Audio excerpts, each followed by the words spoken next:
Are you a dark dreamer? Ado van Belkom clearly is. One of Canada's premier writers of terror and suspense, Ado van Belkom is a one-man factory of fear. The award-winning author of more than 160 published short stories, Van Belkom is also the author of 4 novels and several anthologies. His novels include such titles as Wormwolf, Lord Soth, Mr. Magic, and the forthcoming Teeth. He is also the author of a short story collection entitled Death Drives a Semi. In less than a decade, Van Belkom has carved a name for himself that has become synonymous with every facet of dark fiction. For Van Belkom is as skilled at writing about horror as he is at creating it. He is also the author of Northern Dreamers, a collection of interviews with Canada's top writers of the fantastique, and Writing Horror, which expertly explains how one can follow in Van Belkom's bloody footsteps. For Ado van Belkom can clearly do it all. If you had a choice, would you just write novels full-time? You know, as a freelance writer, I often tell people, I have 1 million jobs, I get paid about $1 each, okay? And it's true, I write novels, I write short stories, I write book reviews, I edit books, I edit a book line for Quarry Press, I give talks on writing, I teach writing courses, I do all of these things, and scraping together a semblance of a living. Of course, I'd rather do one job and get $1 million for it, wouldn't we all? But yes, that's where it's headed. But I think I'm always working best when I have many projects to complete at once. So I think the pressure of doing one novel a year would be a lot for me because, you know, when you're doing 1 million things, you can screw up on a couple of them and just keep right on going. You write one novel a year and it sucks. You're in for a lot of trouble and a lot of grief. So hopefully by the time that happens, I'll be prepared for it. And I won't write any books that suck. What gives you the reason to believe you have the expertise to write a textbook called Writing Horror? Well, I'm the guy who can write a book called Writing Horror because I've been through a whole university program in which the university professors talked about the muse and that sort of thing. And please, I didn't learn anything, you know? I didn't come away after 5 years. I didn't know the difference between third person omniscient and first person semi-omniscient. And those are the kind of things I'm saying, okay, if I can't teach you anything else, I can teach you this. Or in my classes, I teach manuscript format. Not once in 5 years at university did anyone sit down and give you the 1 hour quick and easy lesson on manuscript format. So when I started submitting, I was doing it all wrong because I had no grounding in that. So I'm a very pragmatic writer. And if I'm going to write a book on how to write, it's going to be all the stuff you need to know. Not all of that stuff that's very hard to comprehend and to understand, even for someone who's been doing it for years. It's all the stuff that can be taught and explained in ways that can be understood. I was a big fan of your book, Dark Dreamers, and when it came out, I bought that one and Dark Visions afterward, and I read them, and I had them, you know, on my table next to my couch, and I looked through them all the time. And I always wanted there to be a book like that with Canadian writers, genre writers. And since there wasn't one around, I said I might as well do it.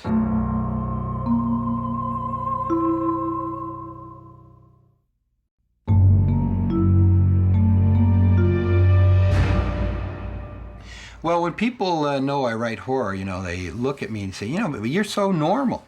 And, well, that's exactly true, because I have to be normal, because I can't walk around like people would have the perception of it. I need a stable life in order to produce the craziness. But a lot of people have disdain for the horror genre, and when they say that to me, I say, well, what kind of horror don't you like? And they say, well, they don't know, because they don't know enough about horror. You know, don't you like Little Red Riding Hood? You know, That story where that little girl got eaten by a wolf and then got cut out of the wolf's stomach with an axe. You don't like that story? Or you didn't like Squirrel Nutkin by Beatrix Potter? That's a horror story too. So I think people are often judge a genre by its lowest common denominator. So when they think horror, they think Freddy Krueger. They think all those bad monsters, Leatherface and... Friday the 13th. Yes, what's his name? Jason. Jason and Chucky and all of those things. And that's what they think of, horror, immediately. But it gives me an opportunity to educate them. So I don't mind that. I can talk and sell the genre, sell myself, sell the genre. But, people, they have their opinions, and it's up to me to enlighten them, I guess. Since you've had some experience as a writing instructor, I'm wondering what is your basic advice when someone comes to you and says, I admire what you do, I want to be a full-time writer? I try to dissuade them, actually. I don't want to inspire anybody to become a writer, because I wouldn't wish this upon anyone. I tell my son, go into television. There's more people working there than as writers. But no, I try to dissuade them, because you really got to want it. Like we've talked about myself and why I wanted to do it. It's what I wanted to do. It was the only thing I ever wanted to do, and I did everything I could to ensure that I had the opportunity to do this. So if you're not willing to do that, you're just setting yourself up for a lot of heartache, because all along the way, people are going to say no. And you're going to work really hard on something, you're going to say no. And that is very hard to take. If you don't have the skin thick enough, then you're not going to last. Because I always look at this as the guy who ends last standing in the ring, he's the winner. And I'm looking forward to that. I've seen guys do well and then drop off, or get close and drop off because they just weren't willing to stick with it long enough. You think of Robert Bloch. He's ready for 50 years, 60 years. And how much ups and downs had he gone through in that time? And all you have to do is get to be 80 years old and still in the genre, and people will think, you're amazing because, you lasted that long. But if someone is dead set that they want to write, I tell them, read a lot and write a lot. It's the only advice I can give. I have a book with me anywhere I go, because you never know when you're going to have 5 minutes with nothing to do, so you got to read something. And to write all the time. I make the analogy, a carpenter swings a hammer, he puts in 35 nails. The 35th nail goes in so much better than the first one, and it's only due to practice and getting to know your tools. So read a lot and write a lot. Does it help to have a supportive personality in the household? Oh, support for a writer is priceless. You know what they call a writer without a girlfriend or a wife? Homeless. That's how important it is. So, for years my wife supported me and been the greatest thing a writer could have, and I can only hope that I pay her back tenfold in the years to come. But if you don't have that support, and even family members, because they have to understand what you're trying for, and I have to admit, early on, my family didn't understand, It was like, well, okay, whatever, because they couldn't believe it. Like I'm gonna write books, like as if, And then I had a book out, and maybe it was going to happen. And then I had more, and then they saw me on TV, and I was featured in the newspaper. Oh, okay, I guess it. And now they're proud as hell of me. But when I started out, it's like, what kind of a lunatic are you? So it's very important to have a supportive family and a whole infrastructure around you, because it's a solitary thing, and when it fails, you need someone to bolster you and pick you up, and that's very important. Is this just a phase you're going through, as I was told as a child? This is definitely not a phase that I'm going through. I looked at Robert Bloch, and I met him shortly before he died, and I thought, wow, he had a better run at it than I would ever hope to have, because he started when he was so young. But that's the way I want to be the grand old man. I want to be 80 years old and have people come and wheel me to conventions because they just want me to be there. That's what I want, I've often said I want to be able to make a living just by being Ado Van Belkom when I'm 65. That seems kind of cocky, perhaps, but it's just the way I look at this thing. It's a long-term investment, and I'm not investing any money. I don't have mutual funds or any portfolio.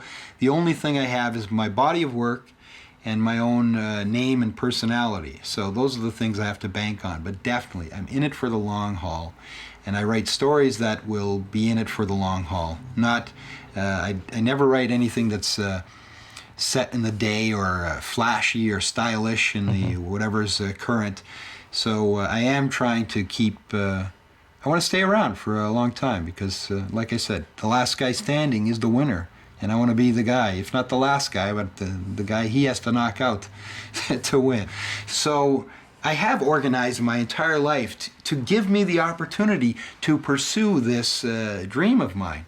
So there's no way I could say, oh, well, you know, I thought it was a good thing, but changed my mind now. I'm going to go and look for a job in the factory, and we're going to be doing that from now. It can't. You know, you work and you arrange everything so you have the opportunity to go up and write for 4 hours a day. It has to be for the rest of your life.